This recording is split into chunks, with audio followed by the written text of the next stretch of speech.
નમસ્કાર વિદ્યાર્થી મિત્રો, આજે આપણે ભણીશું વિષય સામાજિક વિજ્ઞાન ધોરણ 7 પ્રકરણ 3 મુઘલ સામ્રાજ્ય। શું તમે તાજમહેલ જોયો છે? દિલ્હીનો લાલ કિલ્લો, ફતેપુર સિકરીનો બુલંદ દરવાજો, આ બધા સ્થાપત્યો મુઘલ શાસકોએ બંધાવ્યા હતા।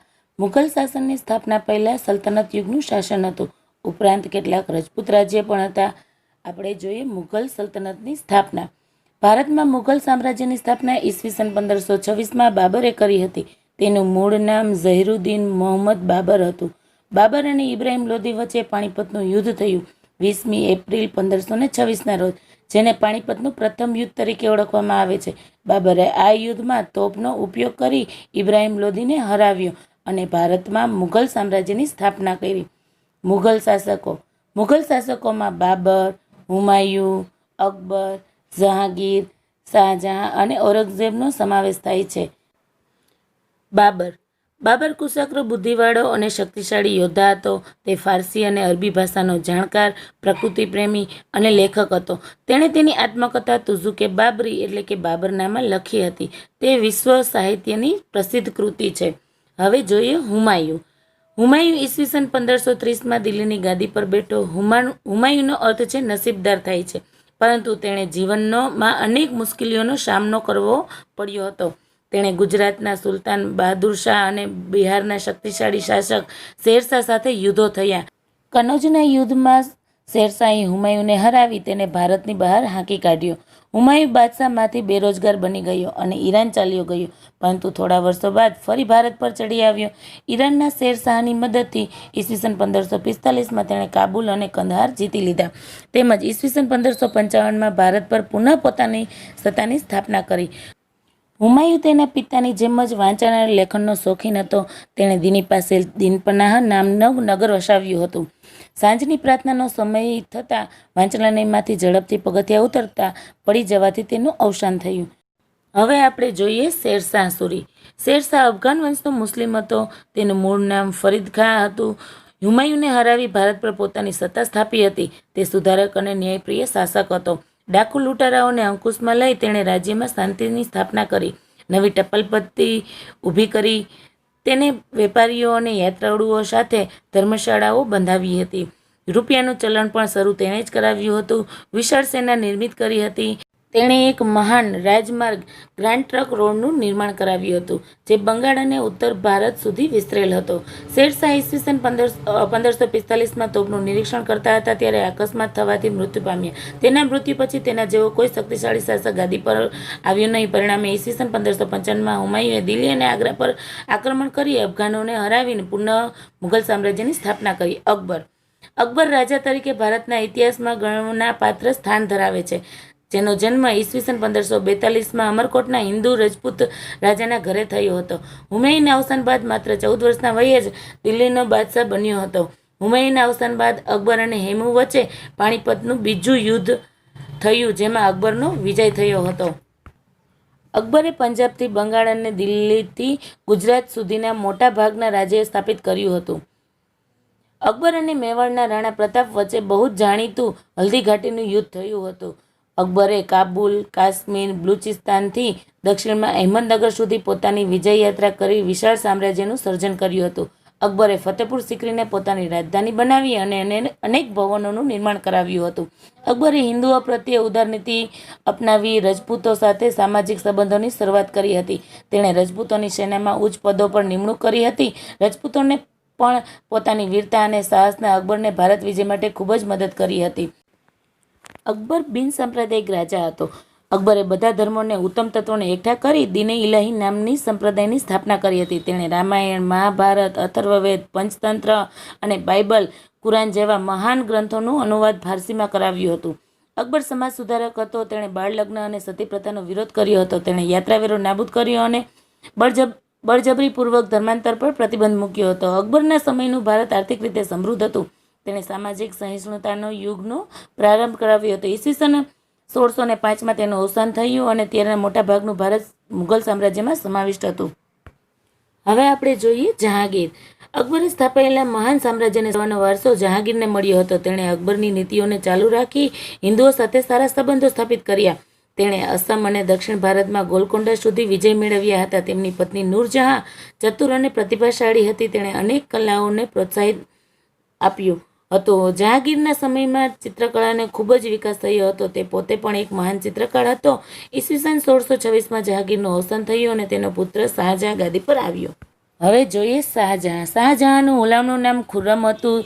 તે દક્ષિણ ભારતનો વિજય કર્યો અને તે તેના પિતા જેટલો જ શક્તિશાળી અને કલા સાહિત્યનો ચાહક હતો. તેની પત્ની મુમતાજ મહલના અવસાન પછી તેની યાદમાં વિશ્વ પ્રસિદ્ધ તાજમહેલનું નિર્માણ કરાવ્યું હતું. તાજમહેલ દુનિયાની અજાયબી ગણાય છે. હવે જોઈએ ઔરંગઝેબ. શાહજહાંની નાદુરસ્ત તબિયતને લાભ લઈ તેના પુત્રો વચ્ચે સામ્રાજ્ય પર આધિપત્ય જમાવવા ભયંકર આંતરવિગ્રહ શરૂ થયો. શાહજહાંના મોટા પુત્ર દારાશિકોર અને ઔરંગઝેબ વચ્ચે મુખ્ય સંઘર્ષ થયો. ઔરંગઝેબે પોતાના ત્રણેય ભાઈઓને એક પછી એક હરાવી તેમની હત્યા કરીને કે જેલને ધકેલી દઈને ગાદી પચાવી પાડી. અન્ય એક ભાઈ સુજાને હરાવી દેશ નિકાલ કર્યો. ઔરંગઝેબે લગભગ 50 વર્ષ સુધી રાજ્ય કર્યું. તેના રાજ્યમાં ઉત્તરે કાશ્મીરથી લઈને દક્ષિણે જીંજી અને પૂર્વમાં ચટગાંવથી લઈને પશ્ચિમમાં હિન્દુકુશ પર્વતમાળાના વિસ્તારોનો સમાવેશ થયો હતો. ઔરંગઝેબના સુન્ની મુસ્લિમ હતો. તે અત્યંત સાદું જીવન જીવતો હતો. તેણે અકબરની ધાર્મિક નીતિઓનો ત્યાગ કરી ધાર્મિક અસહિષ્ણુતા દાખવી હતી. તે સંગીત કલાનો, મૂર્તિપૂજાનો અને ધાર્મિક ઉત્સવોનો વિરોધી હતો. તેના સમયમાં ઘણા બધા વિદ્રોહ થયા. તે એક શક્તિશાળી બાદશાહ હતો. તે લાંબા સમય સુધી ભારતમાં મોટા ભાગ પર શાસન કર્યું. ઈસવીસન 1707માં તેનું મૃત્યુ થયું. તેના મૃત્યુ બાદ નિર્બળ શાસકો ગાદી પર આવતા મુઘલ સામ્રાજ્યના પતનનો આરંભ થયો. હવે આપણે જોઈએ હિન્દુ રાજાઓ, જેમાં રાણા સંગ્રામસિંહ. બાબરના સમકાલીન મેવાડના રાણા સંગ્રામસિંહ રાણા સાંગા તરીકે પણ પ્રખ્યાત છે. તેઓ વીર અને સાહસિક હતા. અનેક યુદ્ધોમાં વિજય બન્યા હતા. જોકે બાબર સામેના ખાનવાના યુદ્ધમાં તેની હાર થઈ અને તેનું સામ્રાજ્ય નહિવત થઈ ગયું. હવે જોઈએ મહારાણા પ્રતાપ. મુઘલ સામ્રાજ્યના અકબરની સામે મેદાન પડનાર મહારાણા પ્રતાપ મેવાડના પ્રતાપી રાજવી હતા. અકબરે મેવાડ પર આક્રમણ કરતા બંને વચ્ચે હલ્દી ઘાટીનું યુદ્ધ થયું. અકબર વિજય થયા, પરંતુ રાણા પ્રતાપ ઉદયનગરની આસપાસના વિસ્તારોમાં પોતાની સત્તા સ્થાપી. સંઘર્ષ ચાલુ જ રહ્યો. બંને વચ્ચે સમજૂતીના અનેક પ્રયત્નો થયા, પણ રાણા ચિત્તોડ છોડ્યા તૈયાર ન હતા. તેણે છાપામાર યુદ્ધ ચાલુ રાખ્યું. ઈસવીસન 1576માં હલ્દી ઘાટીના પરાજય બાદ રાણા પ્રતાપ ગોગુંડામાં રાજધાની લઈ ગયા અને જીવનના અંત સુધી યુદ્ધ કરતા રહ્યા. બાદમાં ડુંગરપુરના ચાવંડામાં પોતાની રાજધાની સ્થાપી. 51 વર્ષની વયે તેનું અવસાન થયું. હવે જોઈએ વીર દુર્ગાદાસ રાઠોડ. દુર્ગાદાસ રાઠોડ મારવાડના શાસક જસવંતસિંહના મંત્રી અસ્કરણ રાઠોડના પુત્ર હતા. તેમની તુલના રાણા પ્રતાપ સાથે કરવામાં આવે છે. ઔરંગઝેબના સમયમાં તેમણે તેમનું આધિપત્ય સ્વીકાર્યું ન હતું. છત્રપતિ શિવાજી. ભારતના મહાનતમ રાજાઓનું સ્થાન પામનાર છત્રપતિ શિવાજી મરાઠા સામ્રાજ્યના સ્થાપક હતા. ઈસવીસન 1627ના તેનો જન્મ શિવનેરી, મહારાષ્ટ્રમાં થયો હતો. માતા જીજાબાઈ અને પિતા શાહજીના સંતાન શિવાજીના જીવન પર તેના સમર્થ ગુરુ રામદાસ અને દાદા કોંડદેવનો વ્યાપક પ્રભાવ હતો. તેમની નાની જાગીરમાંથી મહાન મરાઠા સામ્રાજ્યનો વિસ્તાર કરતા 40થી પણ વધારે કિલ્લા જીત્યા હતા. મુઘલ બાદશાહ ઔરંગઝેબ અને બીજાપુર સાથે તેનો લાંબા સમય સુધી સંઘર્ષ કરી વિજયો પ્રાપ્ત કર્યા હતા. ઈસવીસન 1665માં મુઘલ સામ્રાજ્ય સાથે તેમની હાર થતાં તેની સાથે સંધિ કરી હતી. ઔરંગઝેબે તેને જેલમાં પણ પૂર્યા હતા, પરંતુ ચાલાકીથી છટકી જઈ ફરી વખત તેને મોરચો માંડી વિજયો કર્યા. ઈસવીસન 1674માં રાજગઢમાં તેમનો રાજ્યાભિષેક થયો હતો અને તે હિન્દુ સમ્રાટ તરીકે ખ્યાતિ પામ્યા. તેઓ મહાન વિજેતા હોવા ઉપરાંત કુશળ વહીવટકર્તા અને સંગઠનકર્તા હતા. તેમના મંત્રીમંડળને અષ્ટપ્રધાન મંડળ કહેવામાં આવતું હતું. ઈસવીસન 1680માં તેમનું અવસાન થયું હતું. હવે જોઈએ મુઘલ સામ્રાજ્ય રાજ્ય વ્યવસ્થા. મુઘલ વહીવટી તંત્રની વ્યવસ્થિત સ્થાપના અકબર દ્વારા થઈ હતી. શાસનના કેન્દ્રમાં બાદશાહ રહેતા અને તેમની સલાહ આપવા એક મંત્રી પરિષદ હતી. બાદશાહ સર્વોચ્ચ સેનાપતિ અને ન્યાયાધીશ હતા. બાદશાહ અને વહીવટતંત્ર વચ્ચે તાલમેલ રાખવા માટે વજીરની નિમણૂક કરવામાં આવતી. તે દીવાને વજીર કુલ કહેવાતો. તે નાણાં અને મહેસૂલ વ્યવસ્થાનો વડો હતો. સેનાના વડાને મીરબક્ષ કહેવામાં આવતા હતા, જે સેનાની ભરતી કરતો અને સેનાના અધિકારીઓની નિમણૂક કરતો. તે ગુપ્તચર તંત્રને દેખરેખ પણ રાખતો હતો. મુઘલ વહીવટતંત્રની ગુપ્તચરોને વાક્યાનવીસ તરીકે ઓળખાતા. સમ્રાટની અંગત જરૂરિયાતોને ધ્યાનમાં રાખી મીરે સામાન નામનો વિભાગ હતો, જે સરકારી કારખાનાઓની વડો હતો અને ન્યાય વ્યવસ્થાનો વડો કાજી હતો.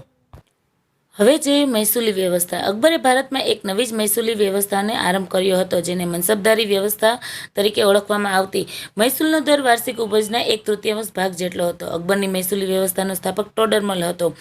મનસબદારી પદ્ધતિ સેના અને મહેસૂલ એમ બંને સાથે સંકળાયેલ હતી. મનસબ એટલે જાગીર અને મનસબદાર એ જાગીરનો વડો અધિકારી ગણાતો, જે જાગીરમાંથી મહેસૂલ ઉઘરાવતો અને તે વિસ્તારનો કાયદો અને વ્યવસ્થા જાળવતો. આ માટે તેને જાગીર પ્રમાણે લશ્કર આપવામાં આવતું હતું.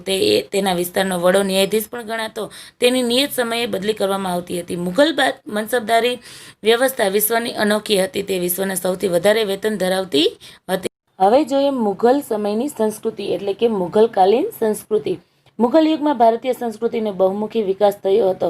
હિન્દુ અને મુસ્લિમ સંસ્કૃતિનો સમન્વય થયો હતો, જેને ગંગા જમના સંસ્કૃતિ તરીકે પણ ઓળખવામાં આવે છે. મુઘલોએ અનેક કિલ્લાઓ, મહેલો, દરવાજા, મસ્જિદો અને બગીચાઓની સ્થાપના કરી હતી. હવે જોઈએ મુઘલોનું સ્થાપત્ય. બાબરે આગ્રા અને લાહોરમાં બગીચાનું નિર્માણ કરાવ્યું હતું. શેરશાહે સાસારામના મકબરો અને દિલ્હીમાં મસ્જિદ બંધાવી હતી. અકબરે આગ્રાનો કિલ્લો બંધાવ્યો હતો અને આગ્રાથી 36 કિલોમીટર દૂર ફતેપુર સિકરીમાં વિશિષ્ટ બાંધકામો કર્યા હતા, જેમાં ગુજરાત વિજયની યાદમાં બંધાવેલ બુલંદ દરવાજા, સલીમ ચુસ્તીની દરગાહ, મસ્જિદ અને પંચમહાલનો સમાવેશ થાય છે. જહાંગીરના સમયમાં બાંધકામ અને સંગમરમરનો ઉપયોગ વધ્યો હતો. શાહજહાંના સમયમાં મુઘલ સામ્રાજ્યના સ્થાપત્યનો સ્વર્ણયુગ ગણાય છે, જેને આગ્રામાં તાજમહેલ અને મોતી મસ્જિદ અને દિલ્હીના પ્રસિદ્ધ લાલ કિલ્લાનું નિર્માણ કરાવ્યું હતું. ઔરંગઝેબે પોતાની પત્નીની યાદમાં ઔરંગઝેબાબાદમાં રાબિયા ઉદ દૌરાનનો મકબરો બંધાવ્યો હતો, જે તાજમહેલ જેવો જ કલાત્મક છે. હવે જોઈએ ચિત્રકલા. મુઘલ ચિત્રકળા વિશ્વ વિખ્યાત હતી. જહાંગીરના સમયમાં તેનો ખૂબ વિકાસ થયો હતો. મુઘલ શાસકો ઉત્તમ ચિત્રકારોને દિલ્હીમાં આમંત્રિત કરતા હતા. અકબરના સમયમાં જસવંત અને બશાવન નામના મહાન ચિત્રકારો હતા. તેમણે ફારસી કથાઓ, મહાભારતના અનુવાદના પુસ્તકો અને અકબરનામામાં પુષ્કળ સુંદર ચિત્રો દોર્યા હતા. જહાંગીરનો મંસૂર નામનો ચિત્રકાર વિશ્વ વિખ્યાત હતો. જહાંગીરે એક ચિત્રકળાની સ્થાપના કરી હતી. આ સમયે રાજસ્થાન, ગુજરાત, પંજાબ, હિમાચલ પ્રદેશ અને દક્ષિણ રાજ્યોના અનેક ચિત્રકળાનો વિકાસ થયો હતો. હવે જોઈએ સાહિત્ય. મુઘલ રાજાઓ સાહિત્યના પોષક હતા. તેઓ સારા લેખકો હતા. આ સમયે ફારસી, અરબી, હિન્દી અને અન્ય ભારતીય ભાષાઓમાં વ્યાપક સાહિત્યની રચના થઈ હતી. અબુલ ફઝલે અકબરનામા નામના ગ્રંથમાં અકબરની જીવનકથા આલેખી છે. તેણે મહાભારતનો અનુવાદ કર્યો હતો. ભારતીય ભાષાઓમાં શ્રીકૃષ્ણના જીવન પર આધારિત ઘણું સાહિત્ય રચાયું હતું. મરાઠીમાં એકનાથ, જ્ઞાનેશ્વર અને સ્વામી રામદાસે ભક્તિ સાહિત્યની રચના કરી હતી. સંગીત. અકબર સંગીતનો જ્ઞાતા હતો. તેના નવરત્નોમાં તાનસેન મહાન શાસ્ત્રીય ગાયક હતા. તેણે અનેક રાગો પર રચના કરી હતી. હવે જોઈએ મુઘલ સામ્રાજ્યનું સમાપન. ઈસવીસન 1526માં સ્થપાયેલ મુઘલ સામ્રાજ્ય ઈસવીસન 1707માં ઔરંગઝેબના મૃત્યુ બાદ પતન તરફ ધકેલાયું. કોઈ શક્તિશાળી શાસકના અભાવે ભારત નાના નાના રાજ્યોમાં વહેંચાઈ ગયું, જેમાં મુઘલ વંશના નિર્બળ શાસકો, હૈદરાબાદના નિઝામ, બંગાળ બિહારના નવાબ, રાજસ્થાનના રાજપૂત રાજ્યો, મરાઠા, પંજાબનું શીખ રાજ્ય વગેરેનો સમાવેશ થાય છે. આ બધા રાજ્યો એકબીજા સાથે ઝઘડતા રહેતા, પરિણામે તેઓ નિર્બળ બનતા રહ્યા. આવા સંજોગોમાં યુરોપમાંથી વેપાર કરવા આવેલી કંપનીઓ ભારતના શાસન સ્થાપવાના સપના સેવવા લાગ્યા. અહીં આ પ્રકરણ સમાપ્ત થાય છે. આભાર.